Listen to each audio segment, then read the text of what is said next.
नमस्कार साथियों, स्वागत है आपका टारगेट आरपीएससी में। आज हम लेकर आए हैं भारतीय इतिहास से संबंधित महत्वपूर्ण प्रश्न। तो चलिए शुरू करते हैं। निम्नलिखित में से किन स्थानों में मध्य पाषाण काल के पशुपालन के प्रमाण मिलते हैं? ऑप्शन नंबर 1 औदे, option number 2 Bori, option number 3 Bhagaur, option number 4 Lakhaniya. तो इसका सही आंसर है भागौर। मध्य पाषाण काल में प्रयुक्त होने वाले उपकरण बहुत छोटे होते थे, इसलिए इसे क्या कहते हैं? माइक्रोलिथ, यानी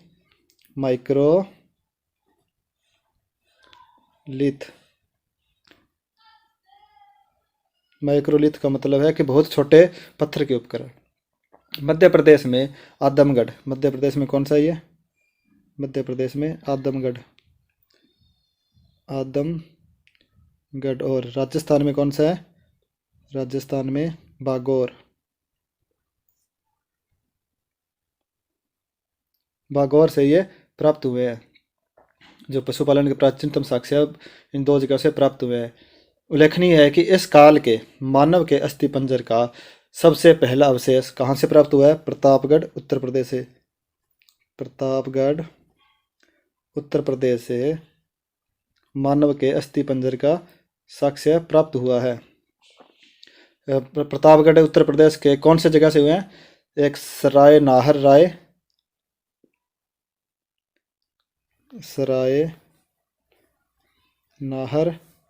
और महदहा नामक स्थानों से जो है मानव अस्थिपंजर के सबसे पहले अवशेष प्राप्त हुए हैं। नेक्स्ट क्वेश्चन है, भारत में पशुपालन एवं कृषि के प्राचीनतम साक्ष्य प्राप्त हुए हैं।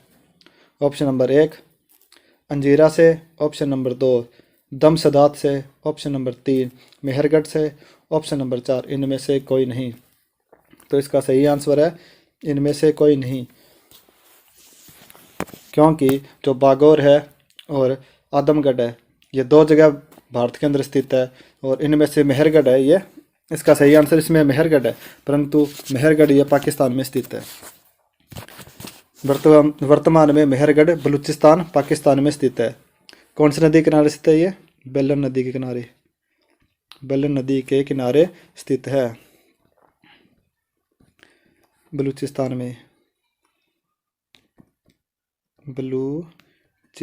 में ये स्थित है।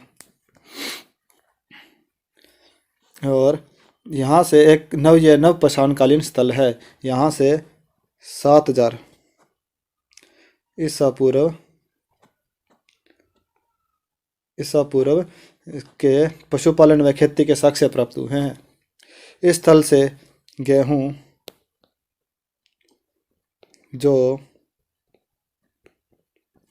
खजूर की खेती होती थी, तथा कौन कौन से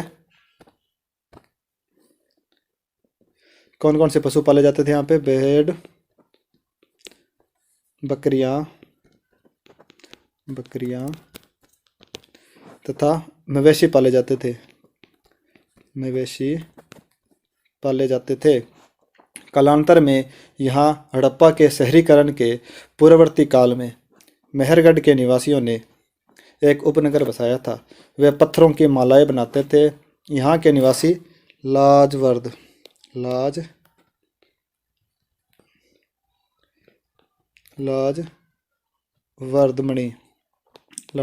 से आभूषण बनाते थे, जो केवल कहाँ से मिलती थी? मध्य एशिया के बदखसा से मिलती थी। नेक्स्ट क्वेश्चन है, ताम्राश्रम काल में महाराष्ट्र के लोग मृतकों के शरीर को फर्श के नीचे किस तरह रखकर दफनाते थे? तो इसका ऑप्शन नंबर 1 है उत्तर से दक्षिण की ओर, ऑप्शन नंबर 2 पूर्व से पश्चिम की ओर, ऑप्शन नंबर 3 दक्षिण से उत्तर की ओर, ऑप्शन नंबर 4 पश्चिम से पूर्व की ओर। तो इसका सही आंसर है उत्तर से दक्षिण की ओर।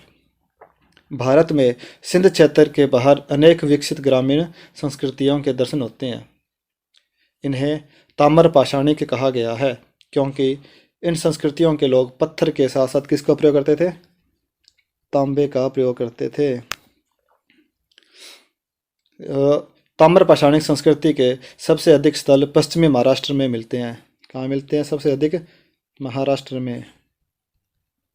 महाराष्ट्र में इसके सबसे अधिक स्थल मिलते हैं। गोदावरी की सहायक कौन सी नदी है? प्रवरा नदी। गोदावरी की सहायक नदी, गोदावरी की सहायक प्रवरा नदी, प्रवरा नदी के बाएं तट पर स्थित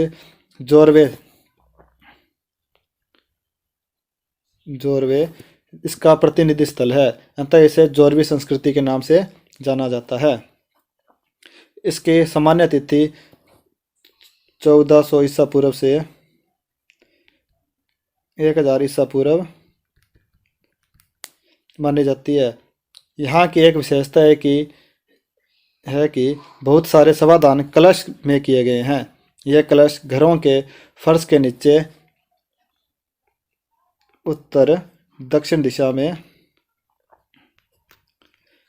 रखे गए हैं। नेक्स्ट क्वेश्चन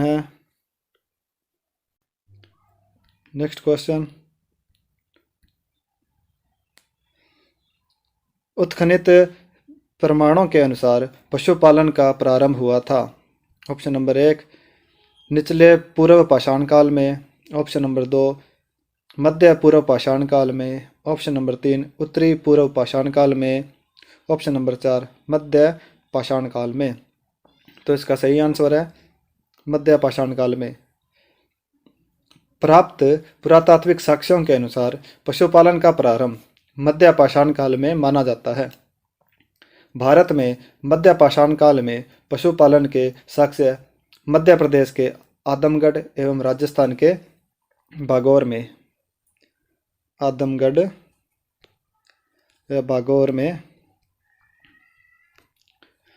प्राप्त हुए हैं। मध्यकाल का प्रारंभ 10,000 से 8,000 ईसा पूर्व के आसपास माना जाता है। 10,000 से 8,000 ईसा पूर्व माना जाता है। लघु उपकरणों का प्रयोग इस काल में प्रमुख विशेषता है। नेक्स्ट क्वेश्चन है खाद्यान्नों की कृषि सर्वप्रथम प्रारंभ हुई थी। ऑप्शन नंबर 1 नवपाषाण काल में, ऑप्शन नंबर 2 मध्य पाषाण काल में, ऑप्शन नंबर 3 पूरा पाषाण काल में, ऑप्शन नंबर 4 प्रोटो ऐतिहासिक काल में। तो इसका सही आंसर है नवपाषाण काल में। वैश्विक संदर्भ में नवपाषाण युग 9000 ईसा पूर्व से प्रारंभ होता है, परंतु भारत में नवपाषाणकालीन सभ्यता का प्रारंभ ईसा पूर्व 4000 ईसा पूर्व के लगभग माना जाता है। 4000 ईसा पूर्व के लगभग माना जाता है। बलूचिस्तान के मेहरगढ़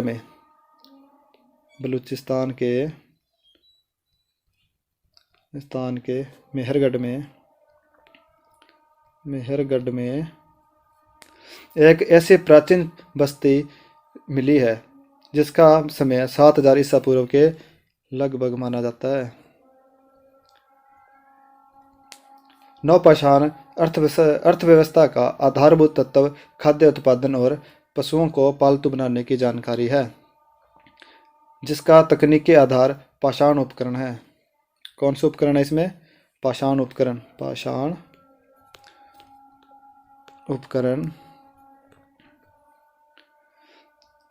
और पालतू पशु बनाना है, पशुओं को पालतू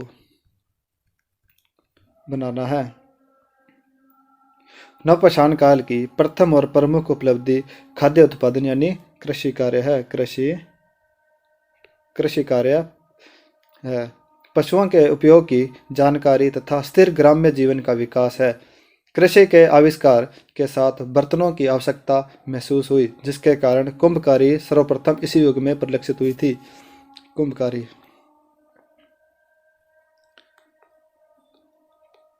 कुंभकारी इसी काल में उत्पन्न हुई थी। नेक्स्ट क्वेश्चन है मध्य पाषाणिक संदर्भ में वन्य धान का प्रमाण कहाँ से मिलता है? Option number 1 Chopani Mando, option number 2 Sarai Nahar Rai, option number 3 Lekhahia, option number 4 Langhnaj. तो इसका सही आंसर है चोपनी मांडो। मध्य पाषाणिक संदर्भ में वन्य धान का प्रमाण चौपानी मांडो से मिलता है। यह पुरास्थल इलाहाबाद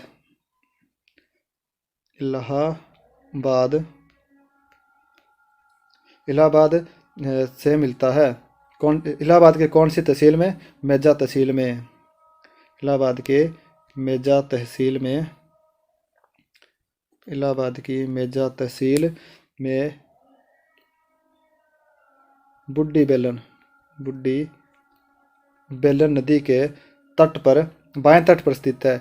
इस पुरास्थल को खोजने का श्रेय 1967 में श्री B.D. मिस्र को जाता है। नेक्स्ट क्वेश्चन है, निम्नलिखित में से किसे फलक संस्कृति का कहा गया है? ऑप्शन नंबर 1 निम्न पुरा पाषाणकालीन संस्कृति, ऑप्शन नंबर 2 मध्य पाषाणकालीन संस्कृति, ऑप्शन नंबर 3 उच्च पाषाणकालीन संस्कृति, ऑप्शन नंबर 4 हड़प्पाकालीन संस्कृति। तो इसका सही आंसर है बी मध्य पुरा पाषाणकालीन संस्कृति। भारत के विभिन्न भागों में जो फलक प्रधान पूर्व पाषाण काल के उपकरण मिले हैं उन्हें इस काल के मध्य रखा जाता है। फलकों की अधिकता के कारण मध्य पूर्व पाषाण काल को फलक संस्कृति की संज्ञा दी जाती है। इन उपकरणों का निर्माण अच्छे प्रकार के क्वार्टरजाइट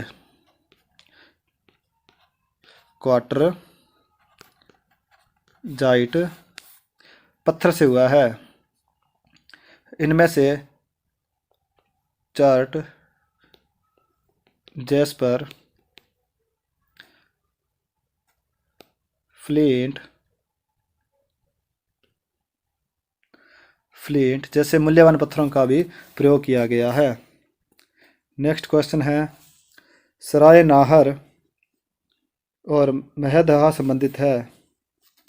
सराय नाहर और महदहा संबंधित है। ऑप्शन नंबर 1 विंध्यन क्षेत्र की नौ पाषाण संस्कृति से, ऑप्शन नंबर 2 विंध्य क्षेत्र की मध्य पाषाण संस्कृति से, ऑप्शन नंबर 3 गंगा घाटी की मध्य पाषाण संस्कृति से, ऑप्शन नंबर 4 गंगा घाटी की नौ पाषाण संस्कृति से। तो इसका सही आंसर है गंगा घाटी की मध्य पाषाण संस्कृति से। सराय नाहर राय और महदहा गंगा घाटी की मध्य पाषाण संस्कृति से संबंधित है। इसमें से सराय नाहर राय प्रतापगढ़ जिले में स्थित है। ये कहाँ स्थित है? प्रतापगढ़ में। और संबंधित है जिसकी खोज के.सी. ओझा ने किसने की थी इसकी? के.सी. ओझा ने इसकी खोज की थी। यहाँ से 11 मानव समाधियाँ तथा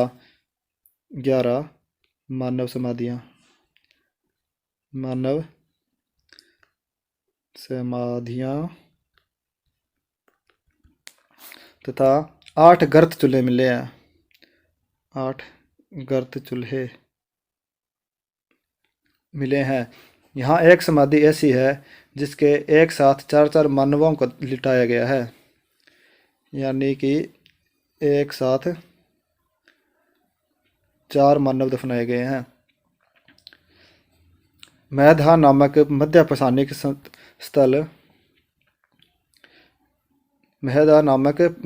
स्थल भी प्रतापगढ़ जिले में स्थित है, जिसकी खोज इलाहाबाद विश्वविद्यालय के पुरातत्व किसने की थी? इलाहाबाद विश्वविद्यालय के पुरातत्व विभाग तथा पट्टी तहसील के तत्कालीन प्रगणाधिकारी लाल बिहारी पांडे ने की थी। लाल बिहारी पांडे ने की थी। यहाँ से भी मानव समाधियाँ प्राप्त हुई है। यहाँ से मानव समाधियों के अतिरिक्त पशुओं की अधजली हड्डियाँ, श्रृंग आदि भी प्राप्त हुए हैं, जिसके कारण इसे वध स्थल भी कहते थे। वध स्थल भी कहते थे। नेक्स्ट क्वेश्चन है, प्राचीनतम कलाकृतियों का प्रमाण संबंधित है। ऑप्शन नंबर 1 निम्न पूर्व पाषाण काल से। ऑप्शन नंबर 2 मध्य पूर्व पाषाण काल से। ऑप्शन नंबर 3 उच्च पूर्व पाषाण काल से। ऑप्शन नंबर 4 मध्य पाषाण काल से। तो इसका सही आंसर है उच्च पूर्व पाषाण काल से। प्राचीनतम कलाकृतियों का संबंध उच्च पूर्व पाषाण काल से तथा मध्य पाषाण काल से संबंधित है। प्राचीनतम कलाकृतियाँ मध्य प्रदेश के भीमबेटका मध्य प्रदेश के भीमबेटका से शैल चित्रों के रूप में प्राप्त हुई है। वर्ग की चित्रकला के प्रमुख उच्च पाषाणिक एवं मध्य पाषाणिक मानव के सांस्कृतिक क्रियाकलापों, पशु पक्षी, मानव खाद्यान्न, मानव खाद्य संग्रह एवं आखेट से संबंधित है। नेक्स्ट क्वेश्चन है, निम्नलिखित पूर्व पाषाण काल के मानव के बारे में कौन सा कथन सत्य है। ऑप्शन नंबर 1 वह पॉलिशदार कुल्हाड़ियों का प्रयोग करता था। ऑप्शन नंबर 2 वह कौर उपकरणों का उपयोग करता था। ऑप्शन नंबर 3 वह पशुपालक था। ऑप्शन नंबर 4 वह लघु पाषाण उपकरणों का प्रयोग करता था।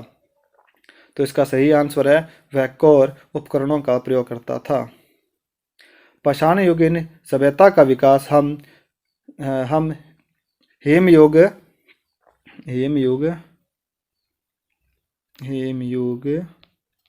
प्लीस्टोसीन काल से हुआ है। भारत में मध्य पाषाण युगीन मानव के मुख्य उद्योग लघु पाषाण उपकरण, शल्य उपकरण तथा हस्तकुठार तक ही सीमित थे। उपकरण बनाने में मुख्यतः क्वार्टरजाइट तथा स्फटिक का उपयोग किया जाता था। यह पाषाण उपकरण सर्वप्रथम सोहन घाटी से कहाँ से प्राप्त हुए हैं? सोहन घाटी में पाए गए हैं, अतः इन्हें सोहन संस्कृति भी कहा जाता है। इस काल में मानव कौर उपकरणों का प्रयोग करता था। वह न तो किसी धातु का प्रयोग करता था और न ही पशुपालक था, बल्कि जीवन यापन के लिए शिकार पर निर्भर था। नेक्स्ट क्वेश्चन है, दक्षिण भारत की वृहद पाषाण समाधियाँ संबंधित है। ऑप्शन नंबर 1 पूर्व पाषाण काल से, नव पाषाण काल से, ताम्र पाषाण काल से और लोहा काल से। तो इसका सही आंसर है लोहा काल से। दक्षिण भारत में पाषाण युग के बाद दक्कन के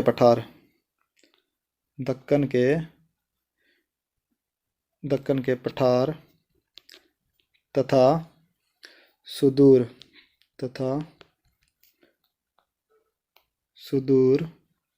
प्रायद्वीप में महापाषाण संस्कृति का उदय हुआ। यह संस्कृति एक हद तक भारत के पूर्वी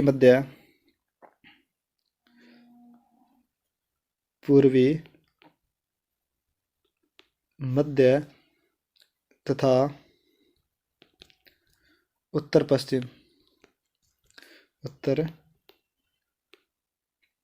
पश्चिमी क्षेत्रों में भी पाई जाती है, किंतु दक्षिणी भारत के संदर्भ में इसका विशेष महत्व है। महापाषाणिक संस्कृति की ऐतिहासिक महत्व की दो विशेषताएं हैं। इसका लौह युग से अविरल रूप से जुड़ना, नंबर 2 पर है काले व लाल मृत भांडों का आविर्भाव।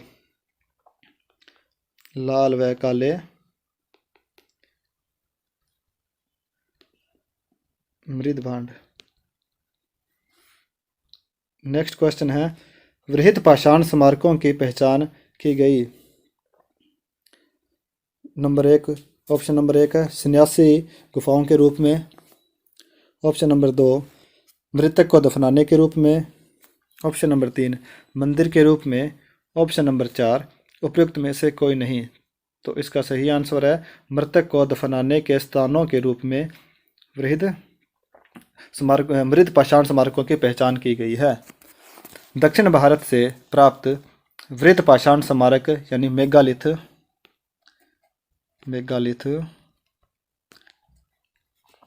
की पहचान मृतकों के दफनाए गए कब्रों से की गई है। इन कब्रों को बड़े बड़े पत्थरों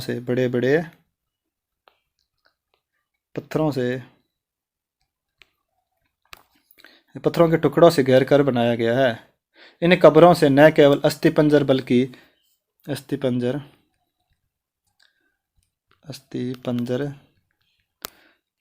मृद भांड और लोहे की वस्तुएं मिली है। लोहे की वस्तु प्राप्त हुई है जो उनके धार्मिक विश्वासों की ओर संकेत करते हैं। नेक्स्ट क्वेश्चन है, राख के टिल्ले किस क्षेत्र की नवपाषाणिक संस्कृति से संबंधित है। ऑप्शन नंबर 1 पूर्वी भारत से। ऑप्शन नंबर 2 दक्षिणी भारत से। ऑप्शन नंबर 3 उत्तरी विंध्यन क्षेत्र से। ऑप्शन नंबर 4 कश्मीर घाटी से। तो इसका सही आंसर है दक्षिण भारत से। दक्षिण भारत में स्थिर ग्राम्य जीवन की आधार रेखा नवपाषाणकालीन संस्कृति से प्राप्त होती है। खेती की फसलों में बाजरा,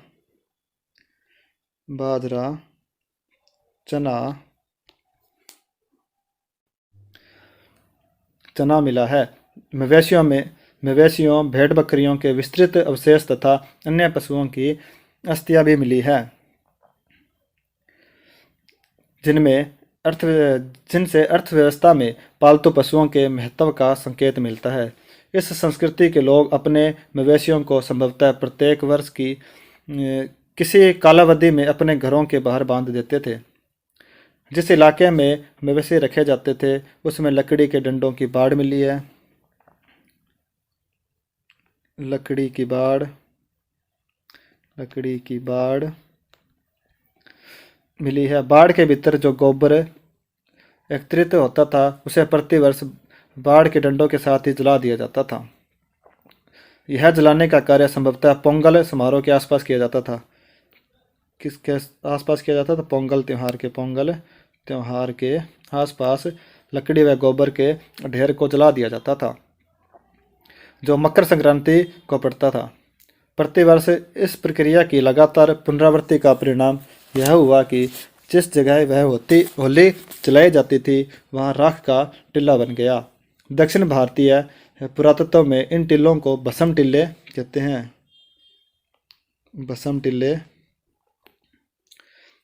कहते हैं। ऐसे ही राख का ढेर कर्नाटक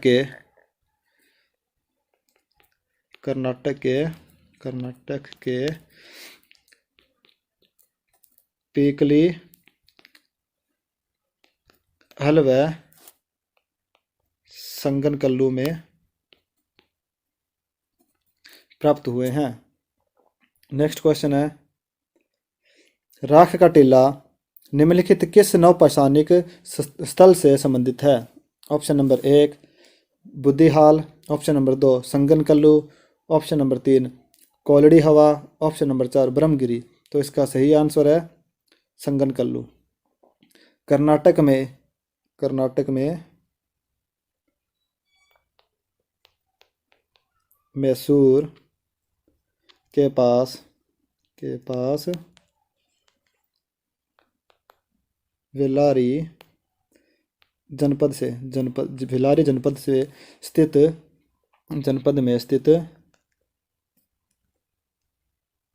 संगनकल्लू नामक नवपाषाणिक स्थल से राख का टिल्ला मिला है। विद्वानों का अनुमान है कि यहाँ जानवरों का गोबर इकट्ठा करके आग लगा दी गई थी जिससे यह टिल्ला बना।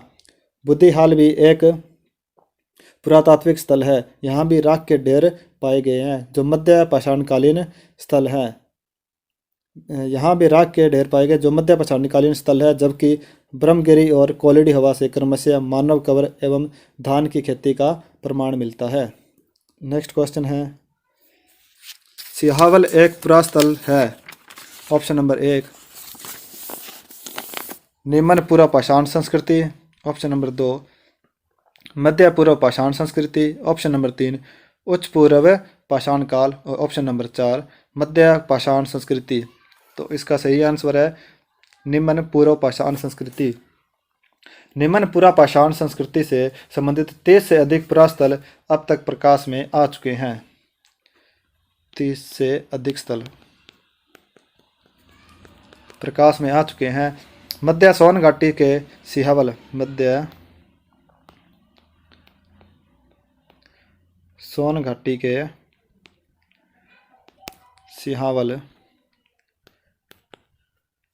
सिहावल जमाव से निम्न पूर्व पाषाण काल के उपकरण प्राप्त हुए हैं। सोन नदी के सबसे निचले व पुराने जमाव को सिहावल जमाव इसलिए कहा जाता है क्योंकि सिहावल नामक पुरास्थल के पास इसका सबसे अच्छा जमाव है, जहां इसका अध्ययन किया गया था। नेक्स्ट क्वेश्चन है, पूर्व पाषाणकालीन मानव का मुख्य धंधा क्या था। ऑप्शन नंबर 1 कृषि। ऑप्शन नंबर 2 मिट्टी के बर्तन बनाना। ऑप्शन नंबर 3 पशुपालन। ऑप्शन नंबर 4 शिकार खेलना। तो इसका सही आंसर है शिकार खेलना। पूर्व पाषाणकालीन मनुष्य का जीवन पूर्णतया प्राकृतिक था। वह प्रकृति पर ही निर्भर था। वह मुख्यतः अखेट यानी शिकार करके ही अपना जीवन यापन करते थे। उनका भोजन मांस या कंदमूल हुआ करता था। अग्नि के प्रयोग से वह लोग परिचित नहीं थे। अग्नि से वह परिचित नहीं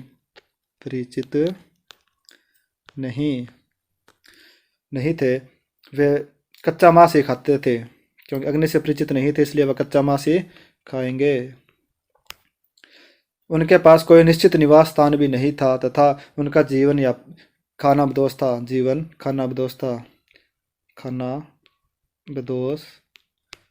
था। वे घुमक्कड़ जीवन व्यतीत करते थे। सभ्यता के इस आधे युग में मनुष्य कृषि कर्म या पशुपालन से परिचित नहीं था, न ही वह बर्तनों का निर्माण करना जानता था। इस काल का मानव केवल खाद्य पदार्थों का उपभोक्ता ही था। वह अभी तक उत्पादक नहीं बना था। वह उपभोक्ता था। वह उत्पादक नहीं था। मनुष्य तथा जंगली जीवों के रहन सहन में कोई अंतर नहीं था, अर्थात दोनों ही जंगली थे। नेक्स्ट क्वेश्चन है, अल्मोड़ा के निकट लखुडियार पर लाल रंग से उकेरी गई जो मानव आकृतियां मिली है वे किस काल की हैं। ऑप्शन नंबर 1 वैदिक काल। ऑप्शन नंबर 2 कुषाण काल। ऑप्शन नंबर 3 पाषाण काल। ऑप्शन नंबर 4 चंद काल। तो इसका सही आंसर है पाषाण काल। उत्तराखंड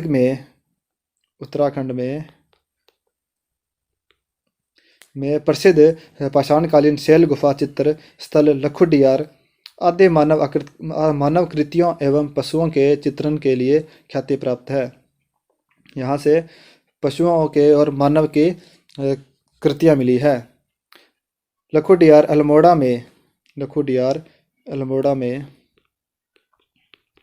अल्मोड़ा में सुयाल नदी किनारे स्थित है। इसमें पाषाण युग के प्रारंभिक व्यक्ति के जीवन को दर्शाया गया है। इन गुफाओं में मनुष्यों व जानवरों के चित्रों के साथ ही काले, लाल व सफ़ेद रंग में अंगुलियों के साथ किए गए टेक्टिफोर्म यानी उंगलियों से कलाकृतियाँ की गई है। नेक्स्ट क्वेश्चन है, लंबवत पुरातात्विक उत्खनन के द्वारा किसी संस्कृति के इनमें से किसी पक्ष का विशेष ज्ञान होता है। किस पक्ष का विशेष ज्ञान होता है। ऑप्शन नंबर 1 संस्कृति के क्षेत्र विस्तार का। ऑप्शन नंबर 2 संस्कृति के आकार का। ऑप्शन नंबर 3 संस्कृति के स्वरूप का। ऑप्शन नंबर 4 संस्कृति के काल मापन का। तो इसका सही आंसर है संस्कृति के काल मापन का। लंबवत पुरातात्विक उत्खनन से कम समय में कम खर्च में, यानी लंबवत में क्या होता है, कम खर्च में व कम समय में किसी संस्कृति के कालमापन संभव होता है। किसी संस्कृति का कालमापन संभव होता है। इस प्रकार के उत्खनन से प्राप्त सबसे निचले अवशेष सबसे पुरानी संस्कृति का तथा सबसे ऊपरी परत सबसे बाद की संस्कृति का प्रतिनिधित्व करता है। ये लंबवत उत्खनन जब तक प्राकृतिक मिट्टी नहीं आ जाती तब तक किया जाता है। इसके बारे में डिटेल वीडियो अपलोड कर दी गई है, आप उसे देख सकते हैं। नेक्स्ट क्वेश्चन है, निम्नलिखित में से किसको चालकोलिथिक युग भी कहा जाता है? ऑप्शन नंबर 1 पुरापाषाण काल, नवपाषाण काल। ऑप्शन नंबर 3 है ताम्रपाषाण काल। ऑप्शन नंबर 4 है लोहापाषाण काल। तो इसका सही आंसर है ताम्रपाषाण काल। जिस काल में मनुष्य ने पत्थर और तांबे के औजारों का साथ साथ प्रयोग किया था उस काल को ताम्रपाषाण कालीन कहा जाता है। यानी ताम्बर का मतलब होता है तांबा और पाषाण कालीन का मतलब पत्थर। इन दोनों को जब साथ में प्रयोग किया जाने लगा तब उसको चैलकोलिथिक युग भी कहा जाने लगा। सर्वप्रथम जो धातु औजार के रूप में प्रयुक्त हुई वह कौन सी थी? तांबा। भारत में ताम्रपाषाण अवस्था के मुख्य क्षेत्र दक्षिणी पूर्वी राजस्थान, मध्य प्रदेश, दक्षिणी पूर्वी राजस्थान तथा मध्य प्रदेश के पश्चिमी भाग में पश्चिमी महाराष्ट्र तथा दक्षिणी पूर्वी भारत में प्राप्त हुए हैं। सर्वप्रथम चित्रित मृत भांडों के अवशेष ताम्रपाषाणिक काल में ही मिलते हैं। इसी काल के लोगों ने सर्वप्रथम भारतीय प्रायद्वीप में बड़े बड़े गांवों की स्थापना की थी। नेक्स्ट क्वेश्चन है, प्राचीन काल में आर्यों के जीविकोपार्जन का मुख्य साधन क्या था? ऑप्शन नंबर 1 कृषि। ऑप्शन नंबर 2 शिकार। Option number 3 शिल्पकर्म। ऑप्शन नंबर 4 व्यापार। तो इसका सही आंसर है कृषि। प्रारंभिक आर्य यायावरी जीवन व्यतीत करते थे और कृषि एवं पशुपालन इनके जीविका के साधन थे। कृषि व पशुपालन इनके प्रमुख जीवन यापन के साधन थे। बाद में ये इनका कृषि कार्य जीविका का आधार बन गया